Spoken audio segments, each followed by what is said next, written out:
Millionaire comes home early, finds his wife kicking the cleaning lady's black daughter. What he does shocks everyone. The sound of Vivian's high heels echoed across the marble floor of the mansion before the dull thud of something small hitting the wall. Her useless brat. How many times do I have to tell her not to touch my things? Jonathan Rivers stopped at the entrance to the living room, still holding the keys to his Bentley. Her board meeting had ended 2 hours early, and he had decided to return home to enjoy Friday afternoon with his family. What he saw left him paralyzed. Luana, only 8 years old, was cowering in the corner of the room, tears streaming down her face as she held a broken vase. Blood trickled from a small cut on her knee. Vivian, his wife of 3 years, stood over the girl with an expression of pure hatred Jonathan had never seen before. "Do you know how much that vase cost, you little brat?" Vivian pointed her manicured finger at the child's face. "More than her mother earns in a year cleaning this house." Jonathan had known Luana since she was a little girl. Carmen, his mother, had worked as a cleaner in the mansion for almost a decade, since before his first marriage. The girl had always been polite, intelligent, and curious. She sometimes came to work with her mother during school vacations, and Jonathan always enjoyed her presence in the house. "Please, Mrs. Vivian," Luana's small voice trembled. "I was just trying to help clean up. The vase slipped out of my hand when I heard the loud noise from the television." "Liar." Vivian raised her hand as if to slap his child. It was at that moment that something inside Jonathan awakened. It wasn't just anger, it was crystal clear clarity about who the woman he had married really was. For 3 years, Vivian had been the perfect wife in front of him and their guests. Polite, elegant, always saying the right words at social events. But now, thinking she was alone with a defenseless child, she was showing her true colors. "Vivian." Jonathan's voice cut through the air like a knife. She turned quickly, her face instantly shifting from cruelty to a look of feigned surprise. "Jonathan, dear. I didn't hear you come in. This girl just broke the Ming vase that her mother gave us as a wedding gift." Jonathan watched the scene with new eyes.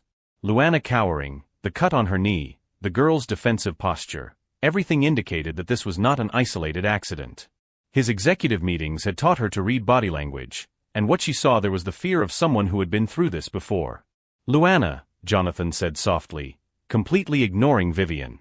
"Are you hurt?" The girl looked nervously between Jonathan and Vivian before nodding timidly. "Where is his mother?" "He went to the market to buy cleaning supplies for the kitchen," Luana replied in a voice that was almost inaudible.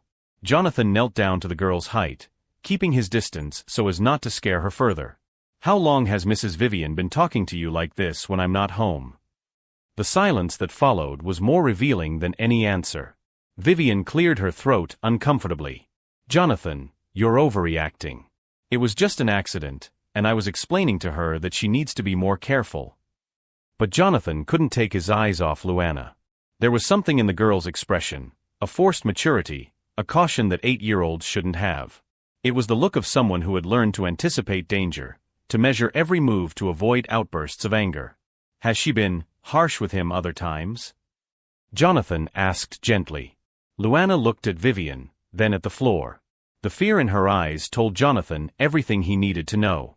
At that moment, Jonathan Rivers, CEO of a technology company valued at $500 million, realized that he had been completely deceived for 3 years. More importantly, he realized that a child had been suffering abuse in her own home while he was working to build an empire. The expression on Vivian's face changed subtly when she noticed that Jonathan was not accepting her version of events. For a second, the same cruel look that she had directed at Luana flashed across his eyes before being quickly replaced by a mask of wounded innocence. But Jonathan had seen it. And now that he knew the kind of person he had really brought into his home, some memories began to fit together in a disturbing way. The days when Carmen seemed too tense, the times when Luana was too quiet when Vivian was around, the seemingly innocent comments about properly educating the employees' children. If you're wondering how a smart man could be deceived for so long, be sure to subscribe to the channel to find out how far a person's ability to manipulate those who trust them can go, and especially to see what happens when that mask finally comes off. "Jonathan, you're being dramatic," Vivian sighed theatrically, adjusting her platinum blonde hair with calculatedly feminine gestures. Her broke a priceless piece. "Someone needs to teach these children responsibility, or they'll grow up thinking they can do whatever they want." Jonathan noticed how she pronounced her children, with a particular disdain he had never noticed before. 3 years of marriage, and only now did he notice the small signs he had completely ignored. "Luana," Jonathan said gently, ignoring Vivian's angry look. "Can you tell me exactly what happened?" The girl looked nervously between the two adults. "I was helping clean the living room like I always do when I come with Mom. I heard a really loud noise coming from the TV and got scared. When I turned around quickly, my elbow hit the vase." "Her lie," Vivian interrupted sharply. "I saw her playing with the vase, pretending it was a microphone. These kids have no idea of the value of things." Jonathan knelt down to Luana's height. "What kind of noise did you hear on the television?" It was a lady yelling very loudly at a little girl on the screen. The lady said very mean things to the girl, like..." Luana stopped, looking at Vivian with obvious fear. "Like what, sweetie?" Jonathan asked gently. "Like Mrs. Vivian talks to me when Mom goes out to buy things." The answer came out in an almost inaudible whisper. Jonathan felt a chill run down his spine. "How long has this been going on, Luana?" Vivian cleared her throat loudly. "Jonathan, this is ridiculous. Are you going to believe the fantasies of a spoiled child? She's clearly trying to divert attention from what she did." But Jonathan kept his focus on Luana. "Can you tell me other times this has happened?" The girl lowered her eyes. "Mrs. Vivian said that if I told anyone, Mom would lose her job and we wouldn't have money for food. She said that people like us should be grateful to be here and not cause trouble." Jonathan felt anger rising in his chest, but he kept his voice calm. "People like he? Poor people," and Luana hesitated, touching her own dark skin. "Go on," Jonathan encouraged her. "People our color. Mrs. Vivian said I should always remember his place, because girls like him can't afford to break important people's things." The silence that followed was piercing. Jonathan looked at Vivian, who had completely lost the sweet expression she always kept in front of him. For a moment, her social mask fell completely, revealing something cold and calculating that made Jonathan question whether he really knew the woman he had shared a bed with for 3 years. "This is a misunderstanding," Vivian said quickly, noticing Jonathan's piercing gaze. "I was just trying to teach her appropriate boundaries. Carmen is an excellent employee, but sometimes she lacks supervision with her daughter." "Supervision," Jonathan repeated slowly. At that moment, they heard the front door open. Carmen had returned from the market. Jonathan watched as Luana instantly stiffened, and as Vivian quickly recomposed her expression into her usual sweet mask. "Jonathan? Luana?" Carmen called from the hallway. "Did something happen?" Carmen entered the room carrying brown paper bags and immediately noticed the tension in the air. His eyes went straight to his daughter's bruised knee, then to the broken porcelain on the floor, and finally to Vivian's icy expression. Jonathan saw something in Carmen he had never noticed before, the same controlled fear he saw in Luana's eyes. How had he been so blind for so long? "Carmen," Vivian said in a honeyed voice. "Her daughter had a little accident with the Ming vase. Fortunately, she wasn't seriously hurt, but we need to talk about proper supervision when she comes to work with you." Carmen slowly lowered the bags. "Luana, are you okay, sweetheart?" "I'm fine, Mom," Luana replied automatically, but Jonathan noticed how she avoided her mother's gaze. "Carmen," Jonathan said calmly, "can you take Luana to the kitchen? I need to bandage that wound. Vivian and I will talk here." Carmen nodded quickly, taking her daughter's hand. But before they left, Jonathan saw the exchange of glances between mother and daughter, a silent communication that spoke of shared fear and long-held secrets. As soon as they were alone, Vivian immediately changed tactics. "Jonathan, dear, you're letting a simple situation become unnecessary drama. Children make up stories, especially when they want to avoid consequences." "Consequences?" Jonathan crossed his arms. "What kind of consequences has he been enforcing in my absence?" "Basic discipline," Vivian replied, her voice losing some of its artificial sweetness. "Someone needs to teach this girl about respect and responsibility. Carmen is too permissive." "And you felt it was her responsibility to do that?" Vivian looked at him as if he were a child asking an obvious question. "Jonathan, I am the lady of this house. It is her duty to maintain order and proper standards, especially with the children of the servants." The way she said employees' children revealed a social hierarchy that Jonathan had never realized she maintained. He began to wonder how many other things he had missed in the last 3 years. What proper standards? He asked. Respect for property, knowledge of appropriate social boundaries, gratitude for the generosity they receive by being allowed here. Vivian gestured around the mansion as if it were obvious. Jonathan felt a disturbing clarity settling in. Vivian, Luana is 8 years old. Exactly the right age to learn about social hierarchies. If he learns young, he will be an adult better adjusted to the realities of the world. Realities? Jonathan could hardly believe what he was hearing. Jonathan, be realistic, Vivian sighed impatiently. Carmen is a cleaning lady. Luana will probably follow the same path. It's cruel to give unrealistic hopes to people in certain social positions. I'm just preparing her for real life.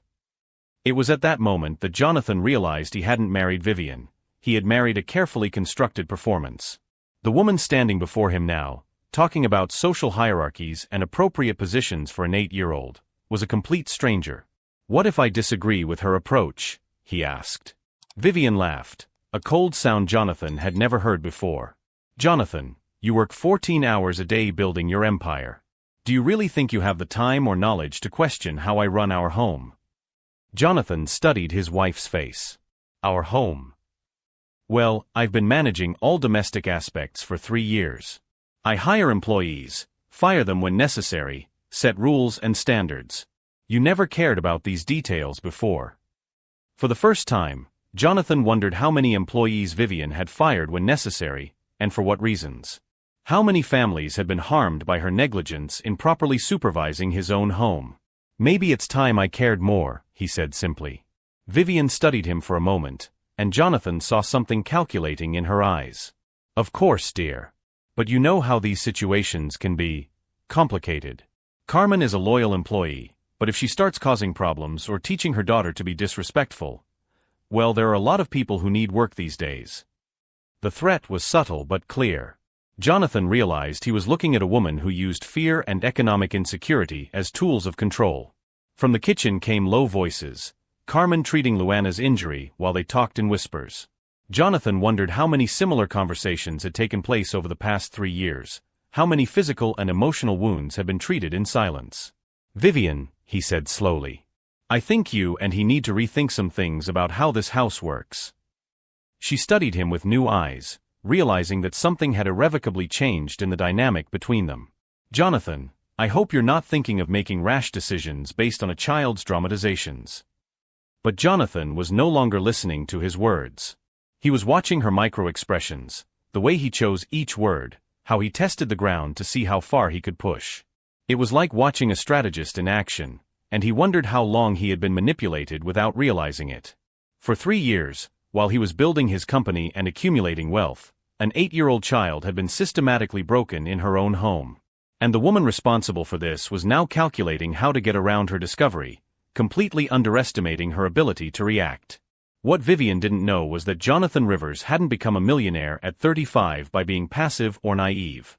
And she was about to discover that some storms, once awakened, sweep everything in their path. In the kitchen, Jonathan found Carmen carefully cleaning Luana's cut knee with a gentleness that contrasted sharply with the emotional brutality the girl had suffered minutes before. The conversation between mother and daughter took place in whispers laden with fear and resignation. Carmen, Jonathan said softly, making them both jump. Can we talk? Carmen visibly stiffened. 28 years of cleaning the homes of wealthy families had taught her that conversations like this rarely ended well for people like her. Of course, Mr. Jonathan. If I've done something wrong. You haven't done anything wrong, Jonathan interrupted her. But I need to understand what's been happening here when I'm not home.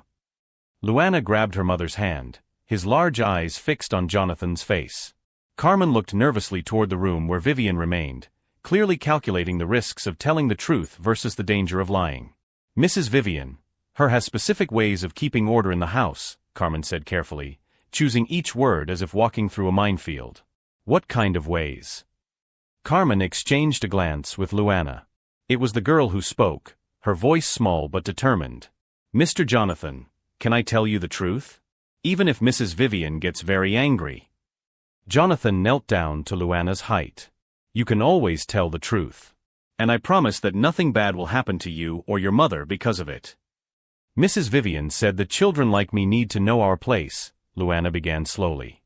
She said it's very generous of her to let Mom bring a defective black girl into her beautiful home, and that if I didn't behave properly, he would send us away without references. Jonathan felt his jaw tighten. Did she use those exact words? She always talks about how people of our color should be grateful for the opportunities that important people give us, Carmen murmured, finally finding the courage to speak. And that children like Luana need to understand that they will never have the same chances as rich white children, so it's better to learn humility early on. Mom cried last night, Luana added. Mrs. Vivian said she was going to make up a story that Mom was stealing jewelry if we caused any trouble. She showed us a bracelet that she said she was going to hide in our bag. Jonathan felt something cold run down her spine. Carmen, how long has this been going on? Since the first month after she married him, Carmen admitted, tears beginning to stream down his face. But Mr. Jonathan, we need this job. It's just me and Luana, and without references. Jonathan understood the perfect trap Vivian had constructed. Carmen was caught between accepting abuse or risking complete financial ruin. And Vivian knew exactly how to exploit that vulnerability. Carmen, I want you to know that his job is secure, regardless of what happens with Vivian, Jonathan said firmly. And I want to document everything you've told me. Would you be willing to do that? Before Carmen could respond, Vivian's voice echoed from the living room. Jonathan, honey, where are you? We need to resolve this situation quickly. I have a social engagement in an hour. Jonathan noticed how Luana instinctively cringed when she heard Vivian's voice, and how Carmen automatically assumed a submissive posture. 3 years of psychological conditioning had turned her home into a prison for this family. Stay here, Jonathan said. I'm going to get something from my office, and then we'll talk again. In his office, Jonathan opened his laptop and began typing rapidly. As CEO, he had dealt with multiple cases of harassment and discrimination at his company, and he knew exactly what kind of documentation would be necessary. But first, he needed professional help. He called Diana Rodriguez, a civil rights lawyer he had met at networking events. It was Friday at 5 p.m., but Diana answered on the second ring. Jonathan? What a surprise. How can I help? Diana, I need her help with something very serious. It involves psychological and racial abuse against an 8-year-old child. In my own home. The line went silent for a moment. I'm listening. Jonathan quickly explained the situation. Diana listened without interruption, asking specific questions that demonstrated her experience with similar cases. Jonathan, legally, you are in a strong position to protect Carmen and Luana. But emotionally, the damage has already been done. We need to act quickly and comprehensively, Diana said. Can I be there in 40 minutes? That should be possible. And Jonathan? Record everything. Every conversation with Vivian from now on. Her behavior pattern suggests that she will escalate when he feels threatened. While waiting for Diana, Jonathan returned to the kitchen. Carmen and Luana were sitting together, talking in whispers. When she saw him, Carmen quickly stood up. Mr. Jonathan, on second thought, maybe it's better not to get involved in this situation. Mrs. Vivian is right about some things. People like us should be grateful. Carmen, Jonathan interrupted her gently. No one, regardless of color or social class, deserves to be treated the way Vivian has treated you. And especially not a child.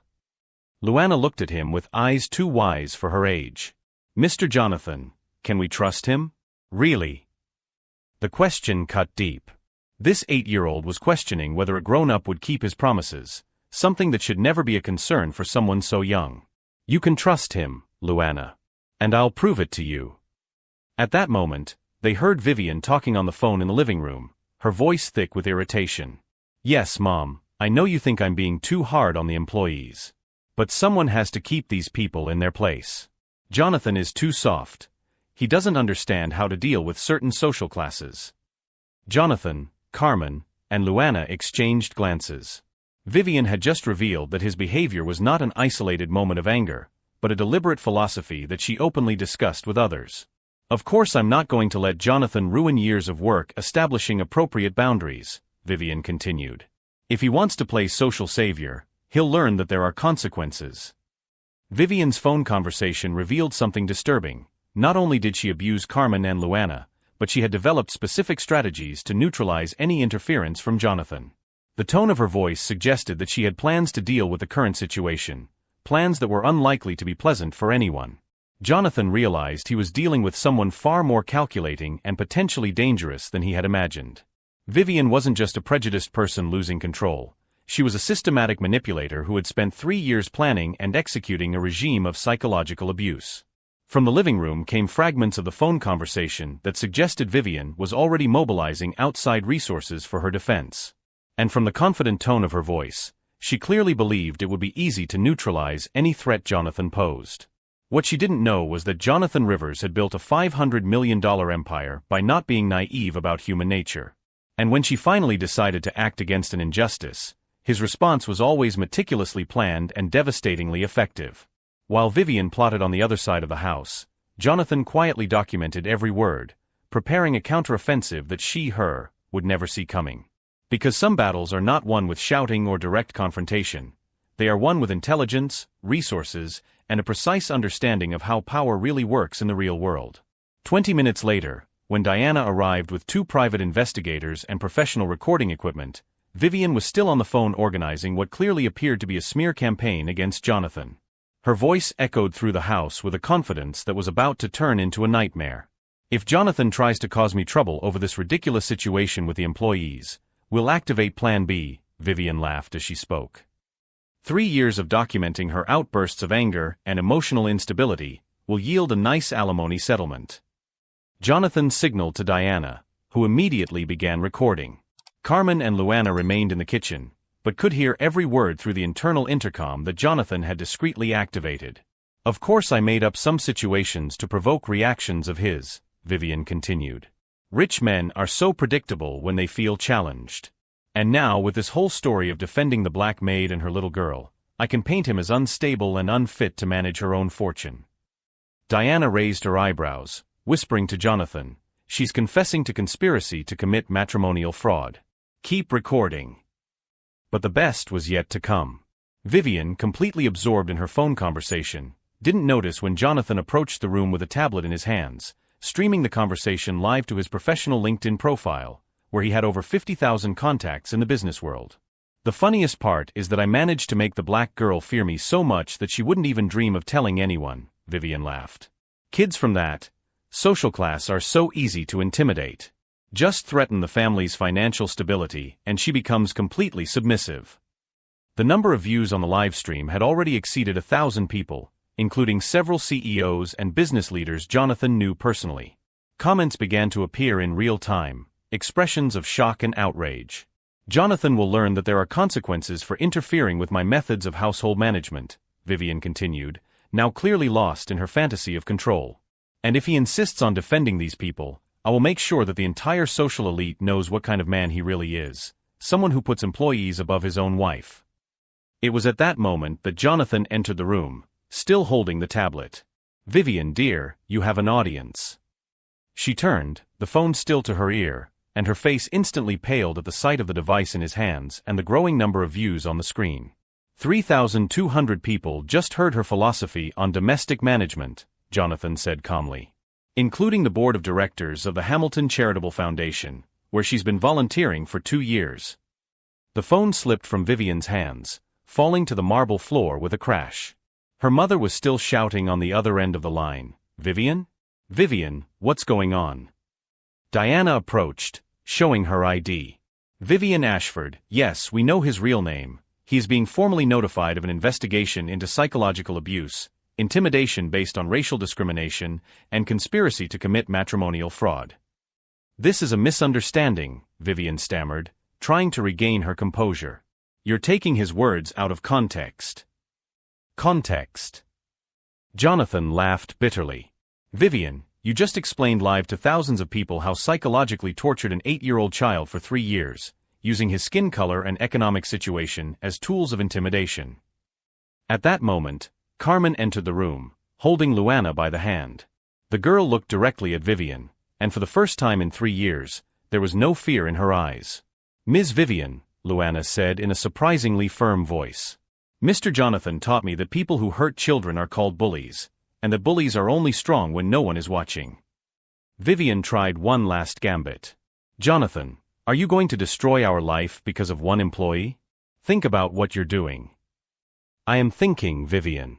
I am thinking that for 3 years you have built a regime of psychological terror in my own home, using a child as your victim. Jonathan approached her, her voice controlled but relentless. I am thinking that you have seriously underestimated both my ability to discover the truth and the consequences of your actions. The tablet now showed over 7,000 views, and the notifications kept coming. Messages of outrage, expressions of support for Jonathan, and several business contacts cutting ties with any institution Vivian represented. His volunteer services at the Hamilton Foundation have been cancelled, Diana informed her, reading from her phone. The Malibu Country Club is revoking your membership. And apparently, 3 different charities where you served are removing his name from all promotional materials. Vivian collapsed into an armchair, finally comprehending the magnitude of his downfall. In less than an hour, he had lost his social reputation, his positions in prestigious organizations, and his source of identity based on status and power over others. The best part, Jonathan said, turning off the live stream, is that you did all this yourself. I just provided the platform for the world to know the real Vivian Ashford. Carmen approached Jonathan. Mr. Jonathan, how can we thank him? No need to thank him, Carmen. I apologize for taking 3 years to see what was happening under my own roof. Luana let go of her mother's hand and walked over to Jonathan. Mr. Jonathan, now I understand what Mom always told her about good people. They don't care about the color of our skin or how much money we have. They care if we are good people on the inside. While Vivian remained silent, processing the complete destruction of her social and financial life, one last notification arrived on Jonathan's phone. A reporter from a major local newspaper was requesting an interview about discriminatory practices in the domestic environments of wealthy families. Vivian's downfall was not just beginning, it was about to become a case study in how prejudice and abuse of power can be completely unmasked when the truth finally comes to light. And the most ironic thing of all was that she herself had provided all the evidence necessary for her own destruction, completely underestimating the intelligence and determination of the people he had spent 3 years trying to subjugate.